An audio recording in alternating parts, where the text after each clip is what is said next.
Hey, what's going on everybody, and welcome to the RC Retro channel. This episode we're going to take a look at the Kyosho Optima Mid, which is an iconic RC since it was Kyosho's first mid-motor belt-driven four-wheel drive vehicle. Now Kyosho put out a few other four-wheel drive vehicles before this. That was the Optima, the Javelin, the Salute, and the Optima Pro, but those had the motors in the rear and were all chain link, whereas this was their first mid-motor belt-driven four-wheel drive. Now, it is highly sought after, and they are rather expensive online. And we're all hoping that they are going to re-release this soon. At least we all hope, right? And but in the meantime, I wanted to get my hands on an original one, but very pricey. And then one popped up on eBay about a year ago. The seller happened to be a few towns over for me, so I went and picked it up, which was great because I was able to haggle the price a little bit. And my overall goal was to get this restored as close to mint as possible. However, just like any other RC that I have that I plan on restoring and making a shelf queen, I got to get it out on the track at least once, right? Have a day of fun with it. And so basically a whole year went by as I was gathering parts to restore this, because parts are kind of hard to come by for this. And finally, after a year, I said to myself, it's about time I restore it. So had some nice weather about a week ago, ripped out the old electronics in here, threw in a very basic setup. I kept in the Kyosho Mega Motor. It was the pink label. I think it's 22 turns. I threw in a Hobby Wing 1060 ESC, and I took it over to the Port Royal Raceway and ran 3 batteries through it. About an hour and a half of track time. Had a lot of fun. Got some cool action footage, which you're about to see later on. And then brought it home, tore it apart, and it was time to restore it. So let me just tell you a little bit about the parts I went and was able to find, and the parts that I weren't able to find, how I restored them. So starting from the front end of the buggy, this is not a 3D printed bumper. This is an actual original, never used bumper that has the Kyosho logo on the front of it. This came all the way from Spain. The front and the rear shocks came with the buggy, and this is what pretty much attracted me to it. They were in awesome condition, no nicks or scratches whatsoever, and to get a set like this on eBay costs about $75 each. Also, the tie rods on here were all scratched up and rusted. I found a seller on eBay who had brand new ones with the ball ends, so I swapped those out, as well as brand new dog bones for the front and the rear as well. So those are nice and shiny, no scuffs, scratches, or anything like that. All right. As far as the bottom, the chassis you see here, I also sourced online. No scratches whatsoever. It was a little dull when I got it, but I used Autosole on it, which I don't think you can get in the United States. I got this through Amazon and it came from overseas. There's probably some bad stuff in here. I don't know. But it does work wonders. And I don't even have to use a Dremel to polish. I just, little elbow grease goes a long way. And look how shiny that is, right? And let's see. Here is another reason why I changed the chassis, is because you can see this is bent.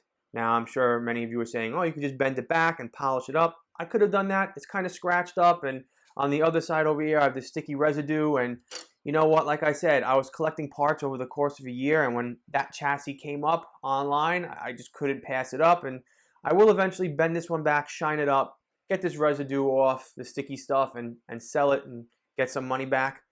But in the meantime, I went with this one. Also, this was the original top chassis, the FRP plate that went on top.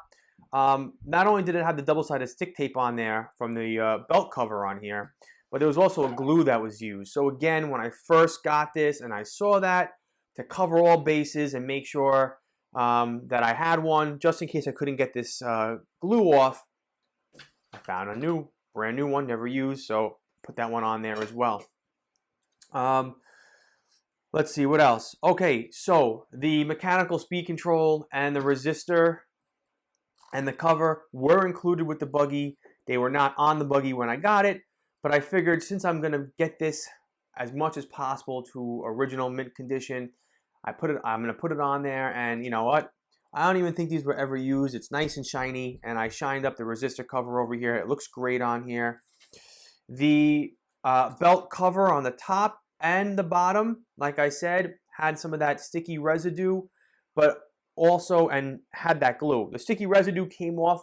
As for the glue, I let it soak in Goo Gone for about an hour to about an hour and a half, periodically checking on it, and then I was able to scratch off and scrape off the glue. So I really wanted to keep this as much as close to original, because these tinted gear covers, well, I say gear cover because there is one over the gear cover, and that was fine. I didn't have to do anything to that. But the belt covers that were tinted, they are really hard to find. And again, backup plan, I found a reproduction one online, and I figured if I couldn't get these as clean as I wanted them, I could just spray this with some of that PS, forgot the number, but it's the Tamiya spray paint that's smoke, like the window tint kind of, and I can just do it on here and use that. But fortunately, I was able to get all that glue off, so I'm very happy. So the top belt cover and the bottom belt cover are fine, just that there's a little dent in here, and I really couldn't get that out, but not a big deal. The wheels and tires, those are in excellent condition. There's a little yellowing of the wheels, but hey, that comes with age. I know some people will use, like, let's say bleach or even hydrogen peroxide like they do for the RC10s. I just put them in the ultrasonic cleaner and scrub them. And yes, these are the same wheels and tires I use on the dirt track. And the tires were like brand new when I got them. And you probably think I'm crazy for doing that, but running it on dirt doesn't really wear down the tread on the tire as quickly as running it on like asphalt or concrete, and that's definitely not what I did. I gave it one good run on the Port Royal Raceway, and then I cleaned up these tires, I scrubbed them, and you can't even tell that they were used. And as for the wheels, I did happen to source a new set of wheels, but believe it or not, even though they're new and they were never used, they are actually more yellow than these. So I decided just to stick with these, gave them a good cleaning, and they look awesome. There's no scratches or anything around the outer part of them, so fine. I'll just take the other wheels and post them up on a Facebook group, and hopefully someone buys them back for me and I get my money back, right? Okay. Now, anything else on here that I replaced? Now, I replaced a good majority of this with original parts, so all right, I think that's it. Now, as for the body, that was probably the most challenging and annoying part of this restoration. This is a reproduction body. Cutting it out, is a little tedious because, especially when you're cutting out this area of the car over the gear cover, the manual just kind of tells you, hey, cut this part out, and just gives you one picture. So it was a lot of putting it on, taking it off, cutting, putting it back on, cutting, and keep going back and forth to fit it on there the right way. And also, I hate it when you have a front end of a body that you have to cut out little slits in, and they wrap around the front shock tower. It's annoying taking it off and putting it back on like that, but it is what it is. And so finally, I got the body fitted and all cut out, ready to go, and that's when I decided that, you know what, let me put the mechanical speed control on with the resistor. And at that point, I had to go back to the body and now cut out this area over here so the resistor can come through. So, a little annoying, but hey, very worth it in the end, because it looks that much better with the resistor cover coming through. It gives it that more vintage look. I mean, it's a vintage RC, but I just didn't want to have this covered up, and then just take it off. I had to put the mechanical speed control on there. It just gives it that look. So I'm sure some of you know what I'm talking about. All right. And then as for the stickers, I was able to source original stickers. It was a partial decal or a sticker sheet for $40. So I originally put these two stickers on, the main stickers on either side. One of them went on flawlessly. The other one was a complete disaster. It creased, it spiderwebbed, it creased in another area. When I say spiderwebbed, it was weird because it wasn't just like a crease. It was like almost like a shattered piece of glass. I guess it was because I lifted it back up, put it back down. I don't know. So then I got this bright idea.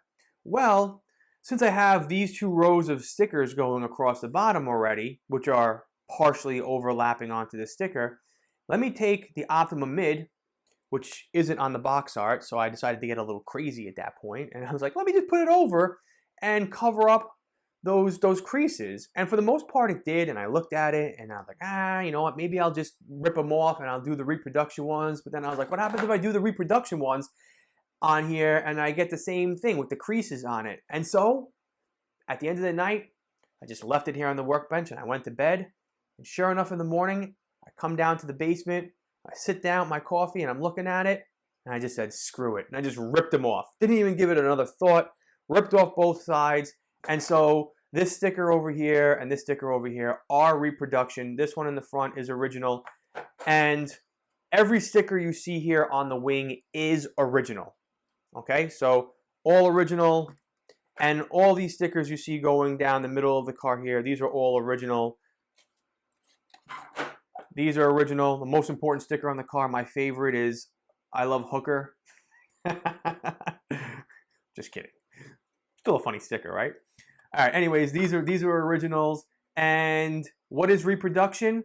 Like I said, these 2 stickers here and the stickers that you see running, the Western sticker, and then all of these are reproduction, because when I ripped off the original one, it took off these. And I don't know how people get these to fit on here, all these stickers, because I looked at Optima House, I went on YouTube and looked at people who restored these, images on Google, the box art, and these stickers, which I have in the exact same spot that overlap, go up to a certain point, and then you're supposed to have enough room over here to put these 2 rows of stickers underneath.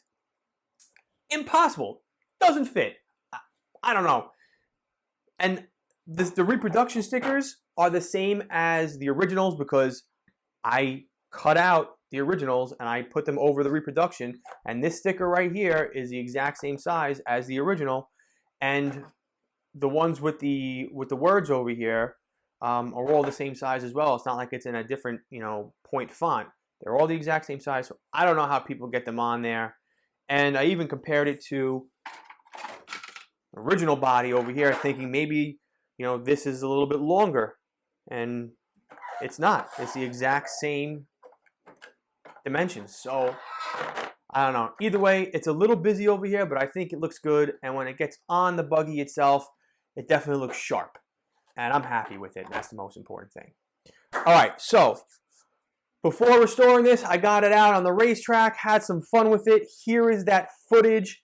And hopefully, fingers crossed, Kyosho soon re-releases the Optima Mid, because there are a lot of people out there who would love to see one of these in their grasps. I know I would like to get one of them so I can build it and have fun with it and run it, and then have this on my shelf, and then I won't feel so guilty about having a shelf queen. I know how many of you have your feelings about shelf queens, but hey, listen, I have some shelf queens and I have others that are runners, so it's an even mix on my channel. All right, anyways, thanks for your support. Enjoy the running footage, and I will see you all in my next video. Take care.